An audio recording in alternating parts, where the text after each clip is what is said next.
Hi, my name is Mark Bernard. I'm a monetary economist. In this video, I want to talk about paradoxical intent, paradoxical framing. Autonomous.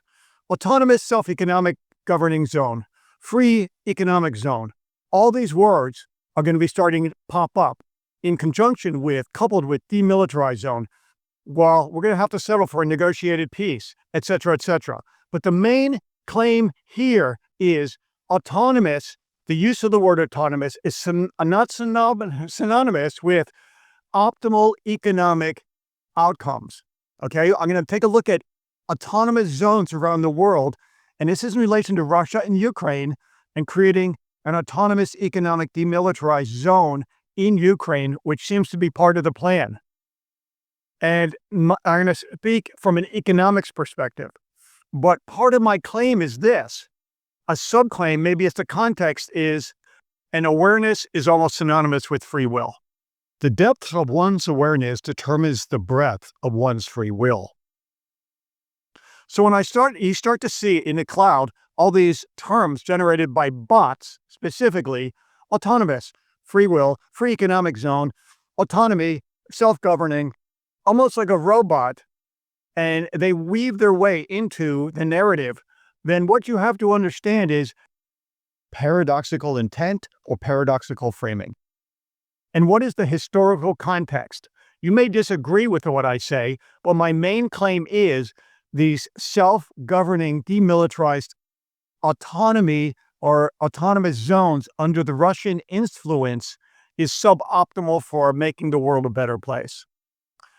However, the language coming out of Washington and the U.S. seems to be congruent with this. In fact, I call it the Moscow, Washington, Budapest Memorandum. The new one, not the old one. A new piece of paper with Washington, Moscow, and Budapest all at the table determining the fate of Ukraine. So let's get back to this free will and awareness as almost being synonymous. And why would I make fun of a bot? Okay, well, we've got a lot of metaphors, starting with Plato's allegory of the caves.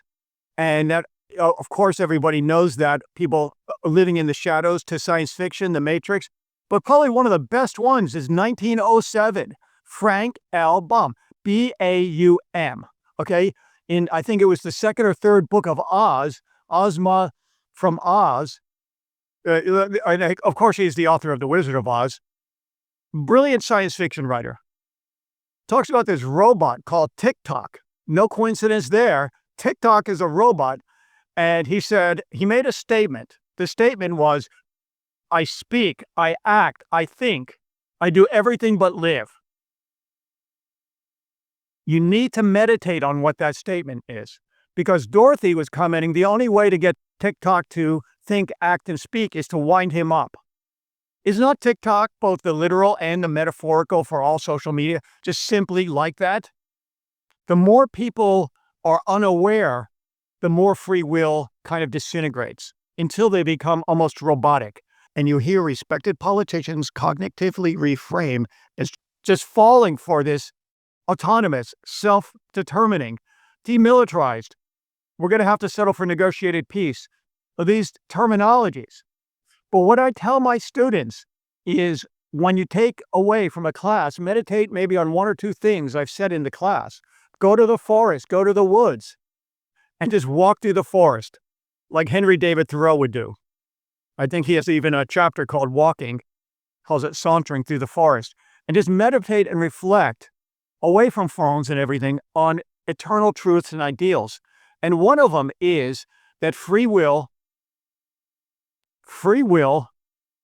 is almost conspicuous with awareness. So when you're practicing the ancient discipline of awareness, not even in a spiritual context, by walking through the woods, meditate on that, and maybe you'll become aware of what's going on within the context of Ukraine and Russia and this promotion of something called autonomy zones. Okay, enough of that. Let's get back to Russia and Ukraine and what this actually means. Now, when you talk about autonomous geopolitical places, you think like maybe Puerto Rico. I mean, that's not part, that has self-governance, right? But we know it's part of the US. Think about, is the Commonwealth of Massachusetts, is it really a Commonwealth? It's kind of like fun in school. I mean, I'm a teacher, professor. I myself have driven pencils in my hand to stay awake. I had a student in one of my other classes, he fell asleep. When the 80 other students left, I just turned off the lights and left. So I know about fun in school. Jumbo shrimp, aren't they about like this big? We can't even speak about military intelligence. So terminology, in the words of Walter Cronkite, he tried to drill home, words have a meaning. And when people start using autonomous, they have to know what it means in the context of the Russian Mir. And in the context of the Russian Mir, you have Transnistria, you have Ossetia, you have Chechnya, you have Georgia, you have names that I can't even pronounce, Abkhazia, okay? There's all these provinces around Russia, like just look, Ossetia. It is totally, supposedly autonomous, but it is 100% under Russian control. So the economics of these areas that are in the Russian sphere of influence, what they do is they degrade economically. I'd like to quantify it in a percentage, but I don't think that would be respectable work. I think we can say that they grow at maybe half or less of the growth rate of normal countries. And in the autonomous demilitarized zone that Moscow, Budapest, and Washington have planned for Ukraine, we're talking pre-war, it was 11.1 million people. That's a lot. That's a huge impact.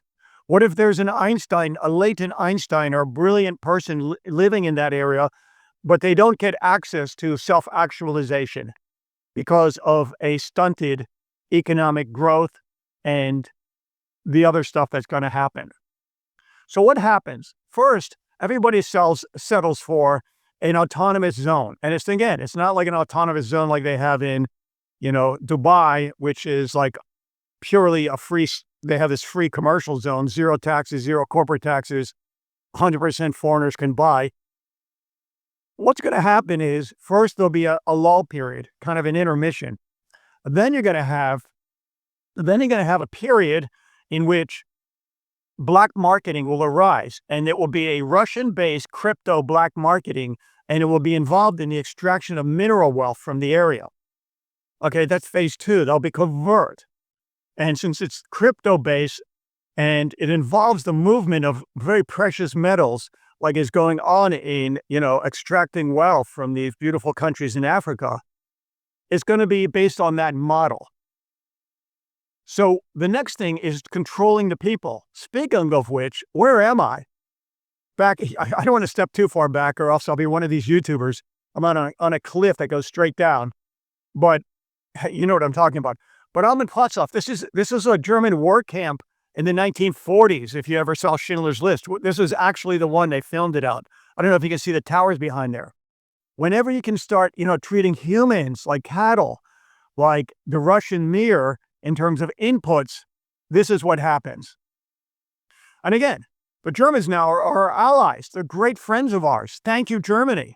In my class, I tell my students, who do we fight in World War II? And some of them go, France. And I say, what about Germany? And they say, oh, isn't that the country with soccer players? So we want to remember the past, but 100 years later, we want to forgive. We want to heal the past. And I kind of liked it, even as an American and a Polish person, that they thought of the Germans as soccer players. That's all they know. That's kind of a good thing in some ways, because we want to honor their past, but we want to understand it rather than point fingers. And that's the same thing when we're talking about this language going on in the Russian Mir. I'm not talking about Russian culture. I'm, in the people, the good people like Garry Kasparov, Constantine inside Russia. I'm talking about the ideas of these oligarchs that they're trying to promote, and they're trying to massage the collective unconsciousness of the world, particularly focused on Washington now, to have this next Budapest memorandum. It looks like Budapest, Moscow, and Washington are joining hands to create this autonomous zone. So listen for the words, autonomous, coming up. The bots are going to pick up on it, and it's all over. It will be interwoven into normal dialogues. So what happens is You have black markets arising in these autonomous zones. You have domination of a particular culture. You have depopulation initially because the free market, the great minds, the best and the brightest leave towards something like the EU. But then you have a repopulation of people. They'll take poor people, the poor suffering souls from somewhere in Siberia, and just repopulate them into these areas and Russify it. Then you might even hear, like they did in Crimea or something, some self-determining election, which wasn't really. They'll be manipulating this, and then it eventually will be annexed. But that's not the kicker. The kicker is just giving time and breathing space for the Russian economy to recover, okay? Because this is about economics. And when they recover, they're going to continue a trajectory of developing, forget the nuclear and forget all those things that they huff and puff about. I'll just say it once so the algorithm doesn't, catch me. Biologicals, okay? That trajectory is not something that we want humanity to go on.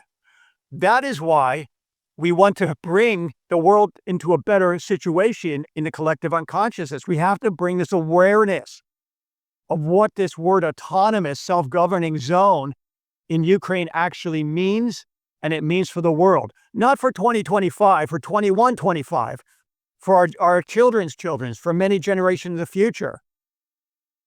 We want freedom, democracy, and transparency. And a self-governing economic zone is just opening Pandora's box, can of worms.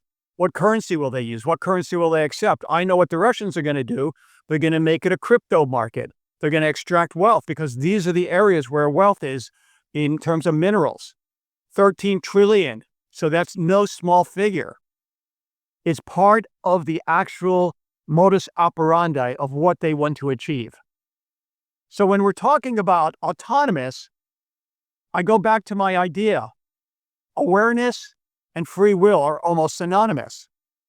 Be aware of what autonomous means. Listen for these words coming from Washington. Listen to them in the media, in the news. Listen for autonomous and realize it's like, the Free Democratic People's Republic.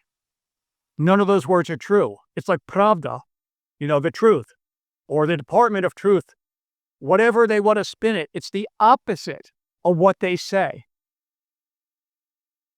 Okay, so think of these historical precedents of Ossetia, of Georgia, of Chechnya, all the places which are Transnistria, which are supposedly self-governing, autonomous. They're going to start amplifying existing what they input there. It's even like in the United States, all of a sudden, all over there, like Facebook and all these other TikTok social medias, you start seeing the Texas liberation movement, free Texas. And, people even, I saw this respected economist, he's walking around, it's not bad to have free Texas. Okay, I don't want to mention his name, but, maybe it isn't, but those are actually, that's actually embedded into be aware, embedded by this, propaganda, this massaging this social media. So for me, autonomous means oppression. For me, autonomous means stunting economic growth. For me, autonomous means using Maslow's hierarchy of needs and stunting it, maybe at the first level, not even that. For me, autonomous means if I'm an entrepreneur, a forward-looking entrepreneur, thinking about capital formation and laying down plans, long-term capital improvements, not just taking my water in a Robinson Crusoe, scenario and cupping it and drinking from it. I'm thinking about capital formations and expectations. I can't create long-term expectations. I can't create something that's 20 years in the future. I can only think about tomorrow. And that means a lot of villages with huts without running water. Maybe you get some token, money flowing into some sort of special agency or whatever. But it's not the life that you personally would want to live in. And let's be honest, it's like making, I know some politicians live in Florida. I live in Florida. It's like making all of South Florida a special autonomous zone of Cuba. Is that something you think is desirable for the optimal solution for humanity? Okay. So my claim is this word self-governing, demilitarized, coupled with we have to settle for negotiated peace, etc., it's the only choice. And it all sounds warm and fuzzy, is nothing more than code word coming from Tik-Tok, robotic, think 1907, go back to that story, meditate on why Tik-Tok, the robot, was not alive. What is the essential difference between living and non-living beings? If Tik-Tok, the robot in the Book of Oz, could speak, act, and think, but he could not live. Isn't it awareness and free will? My name is Mark Beard. I'm a monetary economist. Have a great day. Thank you very much.